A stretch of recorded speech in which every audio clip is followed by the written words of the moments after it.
Good morning. It's Friday, November 6, 2015. This is your morning edition on I-24 News. Coming up later today, the U.S. President Barack Obama says there was a possibility that a terrorist bomb was on board the Russian airliner that crashed last weekend over Sinai with 224 people on board, as the British Prime Minister meets with the Egyptian president after the UK temporarily suspends flights to Sharm el-Sheikh. We'll have a special interview with Italy's ambassador to Israel on the ties between Rome and Jerusalem and EU policy.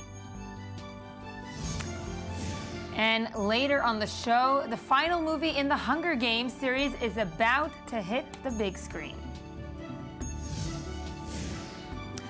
Good morning, I'm Yael Wisner-Levy. 5 days after a Russian passenger crashed in Egypt's Sinai Desert en route from the resort town of Sharm el-Sheikh to St. Petersburg, killing all 224 people on board, mystery still surrounds the cause of the crash.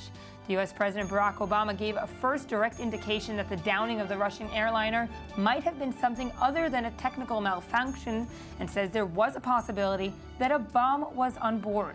European security sources say evidence and intelligence now suggest that a bomb planted by the Islamic State Egypt affiliate is what most likely led to the plane's destruction. But both Egypt and Russia say the details are still not clear.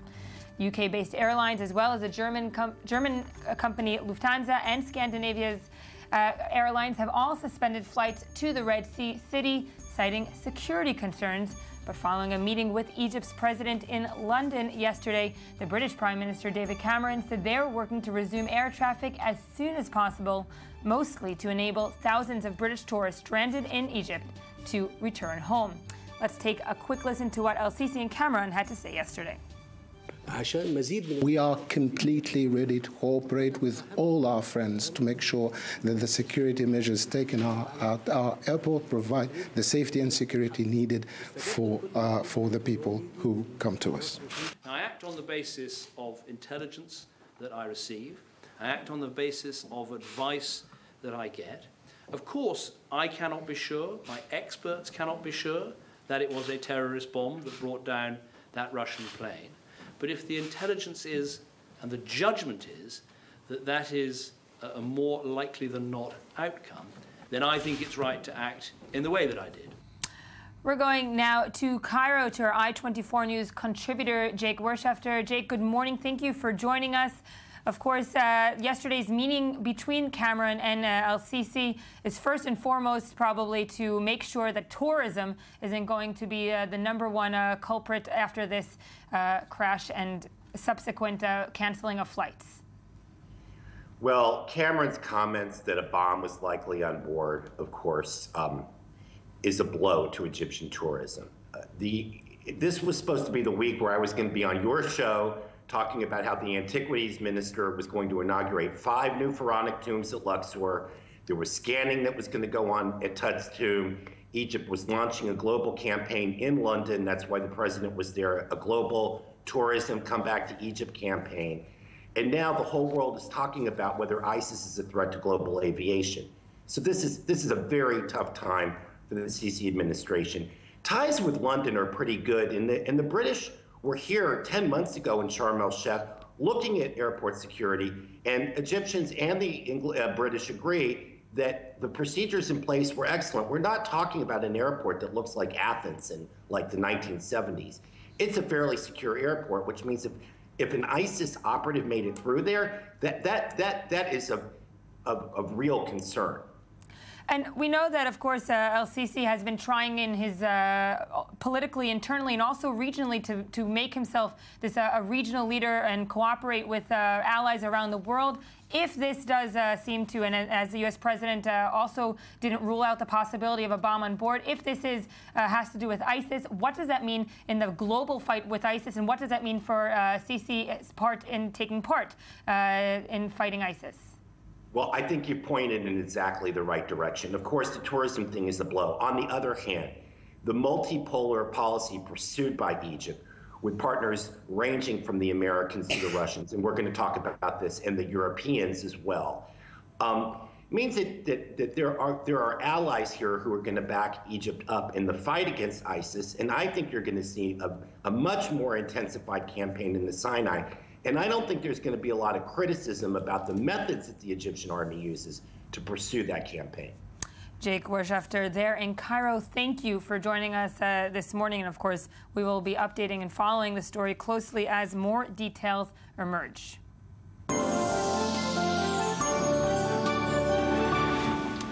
Our guest this morning is the Italian ambassador to Israel, Mr. Francesco Maria Talò, who has been in his post since 2012. During that time, he experienced 2 wars in Gaza, 2 national elections, and sporadic waves of terror attacks. But through it all, he has been a stalwart proponent of the strong ties between Rome and Jerusalem, despite at times the tense relations and policy differences between Israel and the EU. In August, Ambassador Talò had a chance to accompany the Israeli Prime Minister when he visited Milan to tour the International Expo. We're honored to be joined in studio this morning by the ambassador. Thank you for joining us. Good morning. And by I-24 News diplomatic correspondent Tal Shalev. Thank you. Good morning. And I-24 News senior editor Ruti Sinai. Good morning. Ambassador, I do want to start with this World Expo in Milan. Israel's pavilion there was quite a feast for the eyes, if I can use a pun. Great success. So I think that all the expectations were more than overcome. We were very ambitious. At the beginning, I was telling, well, you see, 20 million people are going to visit Expo, and many people were saying, no, this is exaggerated, never happened. And then at the end of the day, there have been more than 21 millions. And the Israeli pavilion has been really at the very center of the exposition, so a great success. I have to congratulate the organizers. And it was next to the Italian pavilion, so we can easily estimate that probably 90% of the visitors have seen this wonderful vertical field of the Israeli pavilion. So tens of millions of people around the world visited Expo and have seen the progress of Israel, what Israel can propose to the world, and actually the theme of Expo has been like tailor-made for Israel. Israel has been trying in past years, though, most definitely, but also since its establishment, to kind of brand itself as the center of innovation, the startup nation. And in the pavilion, it did show this agricultural and innovation and food innovation and so forth. What can Italy, for instance, learn from Israeli technology? And what are you taking now towards your country and saying, look what's being done in Israel? Well, I think that really there is a perfect matching between the opportunities we offer the world, the needs we both have. We are facing all over the world the climate change. We face the need to provide people good quality food all over the world. And so Italy has a very important food industry. Israel has great technologies. And together we can really help people from other countries. That's why I invented a slogan, Israel and Italy are exponential partners. So starting from Expo, we can work together in all the rest of the world, helping other people. This is in the interest, of course, of other countries, but also of our economies. Do you know of any deals in the making, two sides that have been talking about a specific innovation or technology to promote? Well, we are having lots of companies coming here, or Israeli companies going to Italy, especially, like I said, in the agri-food sector. Mm-hmm. Recently at WATEC, we had lots of companies. But also sectors which apparently are completely different are somehow involved. For instance, recently there has been the largest conference on space in Jerusalem, and Italy came with a huge delegation, over 100 people, and there was an important agreement between the two space agencies of Israel and Italy. Politics doesn't seep into these economic divides. Is economic cooperation kind of, a bridge to oversee political differences? Well, actually, policy helps. There is a political will behind this. There is the will of having more Israel in Italy, in Europe, of course, more Italy here, and together to work because we have common goals. We had the Millennium Development Goals. Now there is the Sustainable Development Goals. And I think that here is really where we work daily together. For instance, in my residence, I had 4,000 people during 1 year. So it means people coming from all sorts of environments, students and professors, scientists and businessmen.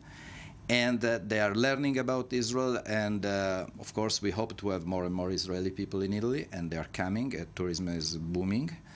I think this was very important. But now what is important is also to not to stop. So Expo has been wonderful. There were more than 60 head of states and government, from Putin to Cameron, from Netanyahu, of course, the Secretary General of the United Nations, everyone, and then celebrities, etc., in a wonderful order, and no accidents. Security, of course, was a huge concern. Imagine having every day hundreds of thousands of people and never a single accident. So also the ability to prevent any kind of security threat, and to run such a mass of people in a very joyful way. People were enjoying a lot. I've been there several times, and it was always really a joy to see people having fun and learning. Diplomatically, the Prime Minister around the world doesn't have maybe the wide encouragement from other leaders that he would want. But with the Italian leadership, and of course with the Prime Minister who made what Netanyahu called a historic speech at the Knesset, the ties are still very close. True. I was there both meetings in end of July and then end of August. So in few weeks, twice they met. They had lengthy conversations. And I have to say also very concrete, speaking on themes which are really important to us and where we can make the difference in both our countries and in somewhere else in the region. But there's still one point, of course, that definitely Jerusalem does not agree with the EU in general, and Italy, of course, as part of it, and that's the new guidelines that will be labeling products coming out of the Israeli settlements. Israeli politicians from both sides, it's a bipartisan kind of disagreement with what's happening in the EU. They've labeled it as an overall boycott, and they say it's a victory for the terrorists. Well, I know there are differences. We have to agree that we not always have the same ideas. But I think what is important is to be aware that we reject, Italy rejects, Europe rejects completely any attempt to boycott Israel. So one has not to interpret any kind of possible move in the future as something like this. I think that so you have to know what is really the trend in Europe about information to consumers. If you go to any European supermarket, you will see more and more in detail where a single product comes from. And in the same time, what is really important is to work together in order to strengthen ties. So this is also what Prime Minister Renzi said in the Knesset. You mentioned this speech. I really hope that everyone can have the possibility to have a look at it. And he said exactly that, this is the words of Prime Minister Renzi, I should like to say that those who think of boycotting Israel do not realize that they are boycotting themselves. We may have legitimate differences on specific subjects, but the Knesset should know that Italy will always be on the front line of cooperation, never of boycott. Tal? But, Mr. Ambassador, how do you explain the fact that it's just, I find it interesting, that the fact that Renzi comes from a left-wing policy, and this is, of course, the majority of the public opinion today in Italy, as we see he was elected, and his trend is clearly different from what is going on in the rest of Europe. How do you explain this? In the rest of Europe, we're hearing more and more critical voices against Israel, European leaders speaking up against Netanyahu. So how do you explain the fact that Renzi is actually taking a totally different line here? Well, I don't know. I wonder whether this is really a different line. But in any case, speaking about Italy, I think that, well, first of all, probably the differences between left and right are now less important. And what is instead important is to look at the interests of our people, of our country. So on a pragmatic point of view, I think that we have common interests, we have common values. We may disagree on certain aspects, but we should go toward the same direction.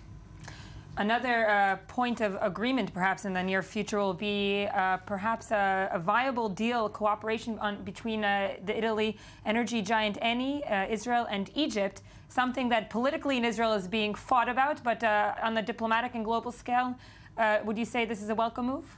Well, to my understanding, certainly this is a very interesting development. Because here it's a very good example of how international relations are very often, and this is the case, not a zero-sum game. There is a very strong possibility of having a win-win development in the region for the Eastern Mediterranean countries, especially Israel, Egypt, and Cyprus, to cooperate among them. Having these large resources and even maybe larger possibilities of discoveries, pulling together, having a critical mass, and together to export to Europe, which is an important market. And what is important is also to change somehow the energy mix, both here and in Europe. So having, for instance, less coal and much more gas. Mm-hmm. So gas is cheaper, gas is locally produced, and of course gas is much cleaner. This is also very important. So it's really win-win, and there are all the good chances that it's going well. And you've seen how it's important for Egypt to have some good economic points, yeah, boost, and how it's important for everyone, starting from the Israeli citizen, which will have at home gas instead of other sources of energy cheap. How does Jerusalem see this, Tal, in such a win-win situation, the way the ambassador put it? Well, Jerusalem is definitely seeking for as many opportunities as it can to expand the export opportunities. But in that respect, I understand Israel's interest in cooperation with Italy and with Egypt. What is Italy's interest in investing so much money here in the Middle East, besides, of course, the money interest? But if we're talking geostrategically wise, why is this East Mediterranean hub, this vision of East Mediterranean energy hub, what does it give to Italy? Well, first of all, when we are speaking about corporate investment, in this case, this is the investment of a company which made a bet, and they won. They had a fantastic discovery in Egypt. This new place, it's much larger than Leviathan, so it's really a great discovery. But speaking on political terms at large, we in Italy consider the Mediterranean really the center of our interests. And actually, it should be the center of European interests. Let's think only about the migration issue. So having a good cooperation, having economic development in this area is important for all of us, is in Italy's interest, is in Europe's interest. I want to go quickly just to Jake there in Cairo. Jake, of course, the EU signed with Egypt a deal worth about 68 million euros this week to deliver natural gas. How is that seen within Egypt? Is this a victory for the Egyptians in talking about vested Egyptian interests? Well, this deal is going to invest in bringing natural gas to the average Egyptian consumer's home. And of course, that's a bit of payoff given the fact that an Italian company is getting to enjoy the profits from that venture. So, you know, let's put it in perspective. I would say this, that Italy is playing a very important role in the Egyptian-Israeli relationship right now, in the sense that both Italy and Egypt are engaged with Israel. Neither of these countries are looking to overthrow the state of Israel or undermine the security of the state of Israel. Both Federica Mogherini and the foreign minister here this week spoke about Israel's security. On the other hand, both Italy and Egypt have made it really clear that they're expecting progress on the two-state issue. and that they've aligned themselves politically with the forces on the Palestinian side in Ramallah, namely President Abbas, and an effort to get some kind of international effort underway to resume peace talks and resume a two-state dynamic. So it's the soft end of a policy that, indeed, as Tal has pointed out, is different than the one being pursued by the Prime Minister of Israel. Jake Warshafter there in Cairo, thank you for joining us, Ambassador. I want just one more question, of course, before we can go out to our lovely weekend here in Tel Aviv. As you can see, it's a beautiful weather. What are your stated goals for the next future next few weeks or months in terms of cooperation? Is it more on the economic part? Is it more on the diplomatic part? We're seeing a lot of ways that bilateral relations can flourish. Yeah, I think that everything is linked. I mean, it's important not to have a sectorial perspective. So when we work more on economic relationship, when we work more on cultural relationship, we do something good for our political work. So I enjoy a lot, for instance, in developing cultural ties in the field of music, of contemporary art. And this is very important. I hope to have more and more artists visiting both countries in fields. For instance, a typical field where everything is together is design, is architectural design, where Italy is a leader country in the world, and Israel has also a lot to say. This is a place where you see everywhere new buildings, so a lot of activities. And in the same time, Italy has a lot of experience and innovation, creativity, let's say. So together we can do a lot also, because this is important for the quality of life of our citizens. And the more we do and the more we strengthen common interests, and so it will be easier also to understand each other in political terms. And then there is a community of interest, let's say. Ambassador Talo, thank you for joining us this morning, and of course, good luck. Thank you.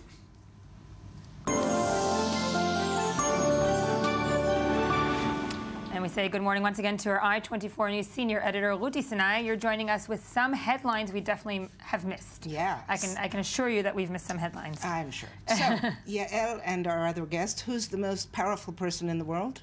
Donald Trump? No, wrong. We know the answer, but we won't. Okay, all right. So Forbes says it's Vladimir Putin for the third time running. He's the number one on Forbes' list of most powerful people in the world. The second one after him is actually Angela Merkel. It was traditionally the U.S. president. It's the first time that a sitting U.S. president what does that say, has not come in second place. Angela Merkel's gone up 3 sites to the second place. Other people on the list, perhaps expected. Of course, David Cameron, whom we saw before on a VTR. It's going to be hard to knock out Putin from that #1 spot. Yeah, very much. I mean, Angela Merkel's going to have to go tiger hunting or something to bypass him. Yeah. Hillary Clinton's on there. Only 9 people, by the way, according to the Forbes list. Only 9 of the 73 are women, which is, of course, and it's the same women. Pretty grim. Well, yeah, it's always the same women, except for Hillary Clinton. This time has made the list. She knocked off somebody else. Yeah. And of course, Mark Zuckerberg of Facebook, and Larry Page, co-founder of Google, and so on. So those are the top 73. Our prime minister here in Israel, Benjamin Netanyahu, is number 21 on the list. Not bad. But I don't know if this headline from the New York Times might knock him down a notch or 2 on the list next year. Right. In any case, this story is developing. This headline has been superseded by developments. Netanyahu picked an academic who insulted Obama. He called Obama, in a post he put up a few months ago, he called Obama basically a modern anti-Semite. He said that Secretary of State John Kerry has the intellect of a 12-year-old, and there other pearls of wisdom. And he called the Israeli the Israeli president himself. He said that he should be handed over to ISIS in Syria. So. Right. And the number one question is, how did Netanyahu choose him out of all the other orders in this lovely... He obviously got some very bad advice. He himself says he didn't know about any of this. He finds it totally inappropriate. And of course, this comes at a very bad time because he's on his way to Washington and a meeting with a sort of a fence-mending visit with President Obama. And it's really the last thing he needs is to have a spokesman who has since been disinvited from this trip. He's not going with Netanyahu to Washington. But he's still not... the appointment hasn't been canceled. It has not been canceled. It's been suspended, is the way it's been phrased, with Netanyahu saying he was going to revisit this issue when he comes back from Washington. And just to add that this is a visit in which Netanyahu basically is going to the White House and is going to ask for money. The main goal of this visit is to negotiate the so-called compensation package that the U.S. will be giving Israel following the Iran deal, and Netanyahu is going there basically with a request for $2 billion more a year. So this is definitely $5 billion a year. This is a great way to ask for money. Look at my new advisor. And the White House response yesterday was Netanyahu can the decision about appointments is in Netanyahu's hands, which basically says, okay, go on and appoint him. That will understand exactly what that means if you go forward with this appointment. See where that gets you. Yeah, exactly. Another person who sometimes needs to put his foot in his mouth. Yes. So Ben Carson, the Republican presidential hopeful, who has said, this is something he wrote many years ago, saying basically that he doesn't believe that the pyramids were built as burial sites for the pharaohs, the Egyptian pharaohs. Rather, he believes that they were grain storage sites built by the Israelites, Joseph and so on. Wow. Asked very recently whether he still believes that, Mr. Carson said, yes, I do. Now we're talking about a neurosurgeon here, neurosurgeon. Right? Now, but he's not the only one. Checked up there, right? He's not the only one. We don't have a clip for it, but his running mate, his rival, Mark Rubio, yesterday was asked by a group of high school students, who's the person you would most want to have, no, that's not the right one, who is the person you would most want to have a beer with? And he said Malala. As we know, Malala is a teenager, a Muslim teenager, obviously can't be having beer with anybody. Fire that advisor. Really, yeah. Okay, the last one, okay. We will then go to this incredible story that was just came up and went down. A flight that took off from to Indonesia from on Singapore Airlines. It was a freight. It was a cargo plane. It was on the way. It was on the way from Adelaide, Australia, to Kuala Lumpur, Malaysia. We'll keep you all in suspense. Okay. We have headlines, and we'll be back.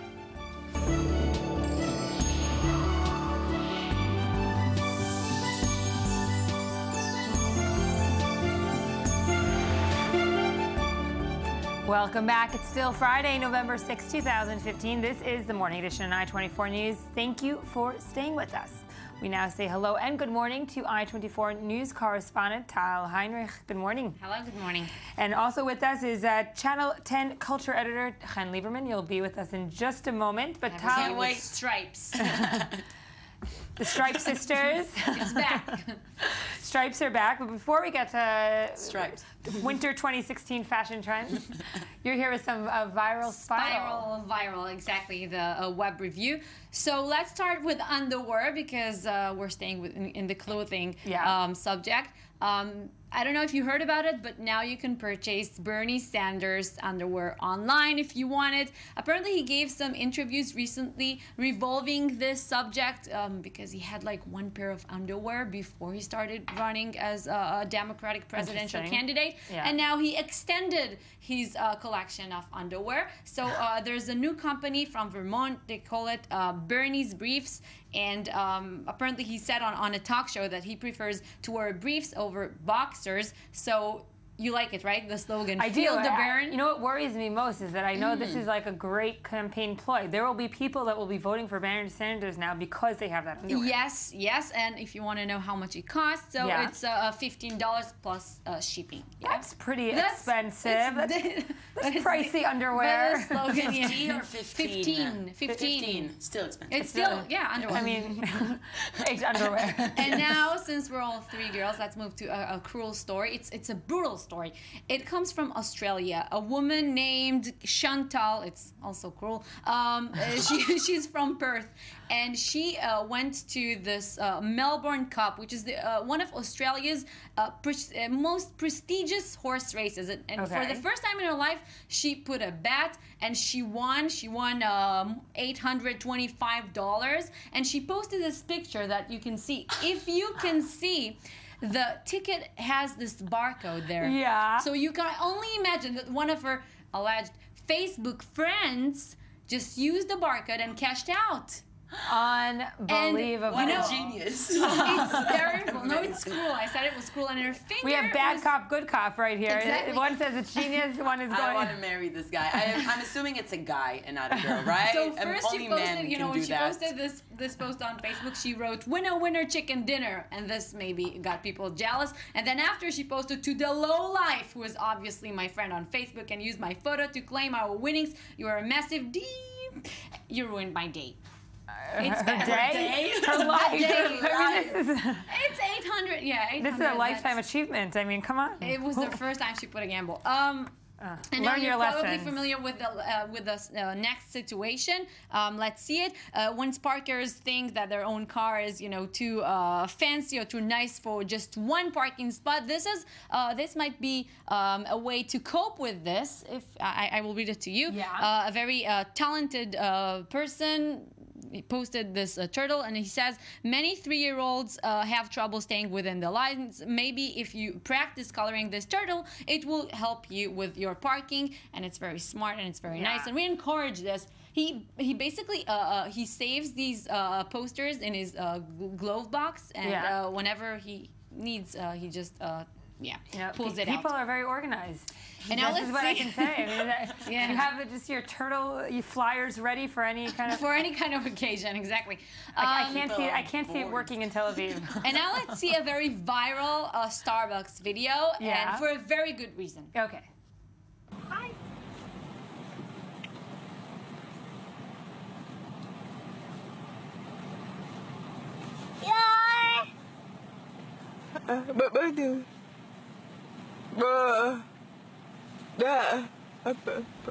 So that is incredible, and it's nice that was filmed. You don't know these gestures that are unknown. No, that's amazing.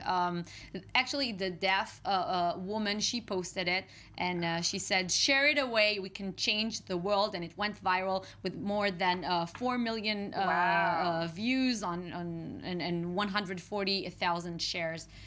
Starbucks is getting good publicity for it, but did they really point that employee to just speak with sign language? Or maybe it was a kind of coincidence. She said in an interview, her name is Katie Weibel, and she said in an interview that she just has this passion for sign language, and that's it. So and she posted on Facebook, so it's so an proud. individual case. It's not like Starbucks. I guess. She said, so proud that my company can do this. Wow. So, PR you can be rest assured that the corporate headquarters had a call to Katie before. Now let's move on to a sad story. Sadaf Teherian. She is an Iranian actress, and she posted on social media, on Instagram and or on her Facebook, some, non-hijabi, I would say, photos. And she received very, very hostile messages for this, and she needed to flee the country just because of it. And another Iranian actress who came for her defense, she was also banned from acting. And actually, her show is a very popular show in Iran, a TV show, and it was also excluded off screen. And so now she's seeking asylum in the United Arab Emirates. I'm sure then that's not. We'll still be hearing from her from there. That she'll probably raise awareness around the controversy. Yes. But now she posts even All right, better pictures. This looks like my kind of story, what's coming up. I see it in the pipeline. Give it to me. Okay. Now everybody's speaking about emergency landing and plane crashing and mysteries. And this is a big mystery. A plane was apparently forced to make an emergency landing thanks to goats farting in the cargo bay. Explain it to me. Give me the connection between the two. I don't know. There's no good explanation. The airline, it was Singapore Airlines, and it was taking off from Sydney, traveling to Kuala Lumpur with more than 2,000 animals on board. Right. Why did they have 2,000 animals on board? It was too loud. It was too smelly. I mean, don't what? know. Give me the... No, they thought they were smelling smoke, from the cargo. I mean, bay. 2,000 farting goats can do that to you. Yes, exactly. Actually, every plane should make an emergency landing, I agree. because of farts. I mean, it makes sense sometimes to get out of there. And now a very positive headline. No, actually not. The good thing is that Venezuela, French fries are coming back. McDonald's French fries are coming back to Venezuela after more than 10 months out of the market there. The bad title is that Venezuela's economy is so bad that a large bag of fries cost only $133, which are also about 10% from the average minimum wage. Wow. Yes. Yep. And McDonald's still wants to hang out there. Wow. I'd be the smart entrepreneur that would sell them for, just $90 and be like, $90. It's less than McDonald's. No, it's so difficult to import potatoes, and everything is regulated. Yeah. And they have shortage of toilet paper on there. Having their own potatoes, even in Israel as well. They're using their own potatoes. Expensive. They didn't do it That's there. why it's better. Yeah. Their fries are better. It's $133. would pay this amount of money. I totally see you spending $100 for this. We'll pay for fries. I want fries. Dal, thank you. Stay with us because talking about fries and hunger. Oh, it's a very bad, very bad transition to the Hunger Games. The Hunger Games and Jennifer Lawrence talking about fries and Jennifer Lawrence. So the premiere of the last movie in the French fries in the franchise. Yeah. The Hunger Games, and this is the franchise that made Jennifer Lawrence one of the most successful actresses in Hollywood. It's kind of hard not to like her. I want not to like her, but I like her. She's making it impossible. Oh, before it was cool. I'm not a Hunger Games. No, I'm not a Hunger Games kind of person. To be honest. But all of her other acting and everything that she's done, she's quite impressive. And the message that she does send to Exactly. Now, she plays Katniss Everdeen, who's this political activist, a warrior, a revolutionist, a reluctant revolutionist, actually, but a very feminist icon. And a few weeks ago, Jennifer Lawrence made a big fuss when she wrote about the salary gap between men and women in Hollywood.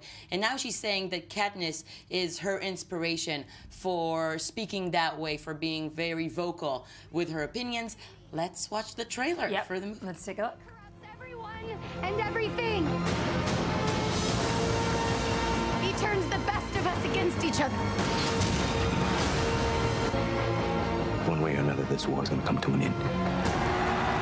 There's only one thing you could do now to add more fire to this rebellion.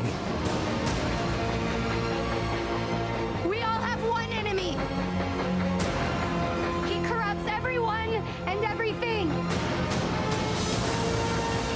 He turns the best of us against each other.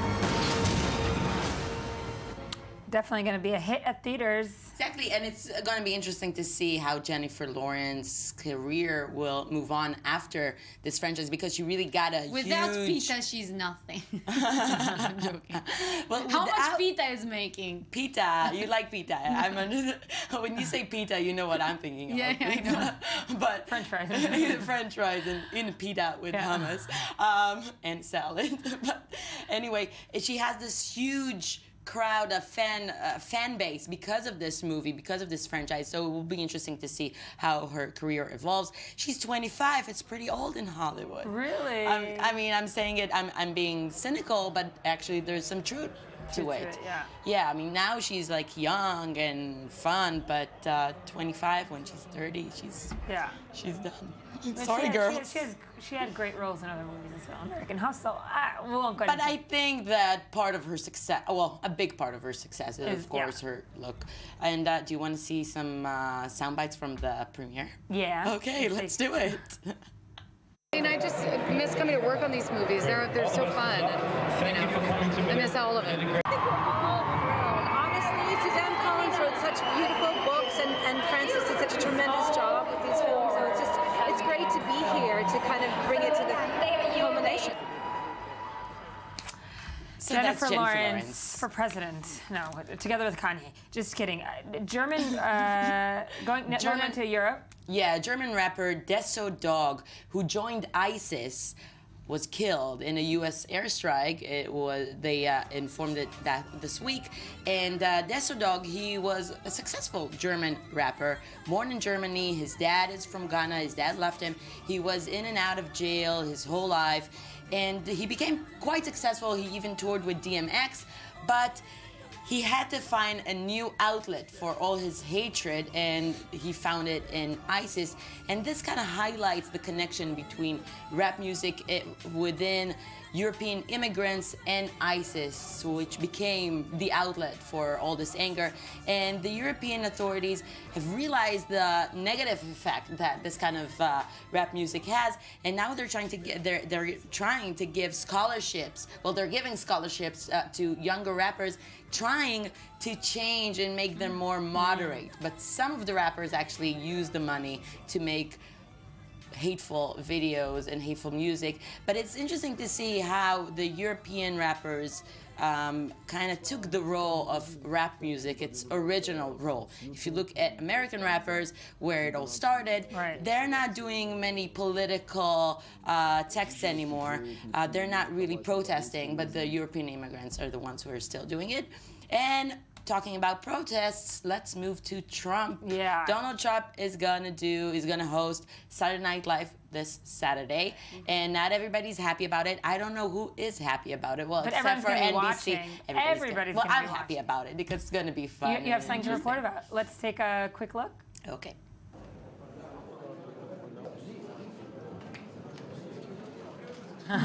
That is definitely not what we were taking a look for. But Donald Trump. No, that is not Donald Trump, not yet. Donald Trump is going to be hosting Saturday Night Live, and that, it's like the liberal parody, blah, blah, blah, of TV. And this is like the most conservative, outlandish kind of guy you can bring to it. Well, conservative, but also provocative and liberal in his own life. I mean, I don't know if he differentiates between parody and satire to what he actually means. Exactly. When you see the promos, you're like, oh, he's in his natural spot. That's where he should stay. TV as a clown. That's what he should do. Nothing else but that. But one of the promos was canceled because, well, they said you have only 4 seconds to speak because of the FCC regulation, and all he said was, Ben Carson is an idiot. So that's the kind of humor that we're going to see in SNL. But So who's mad at him? I mean... Well, the Mexicans, for example, and the Latinos are protesting in front of the NBC offices saying, how can you let this guy, after the things that he said about the Mexican immigrants, calling them rapists, how can you let him host the show? One of the protesters said, NBC, they're only interested in ratings. They don't care about their audience. Well, good morning to you. Of course, that's what they're interested in. This is TV. Yeah, and you'll definitely be reporting about it extensively, probably on Sunday. We'll all be watching it, I'm sure. Tal Heinrich, thank you for joining us. Chen Lieberman, thank you for being with us. Coming up next, we'll have the best of this week's morning edition. But first, we'll have some more of this morning's headlines. We'll see you soon.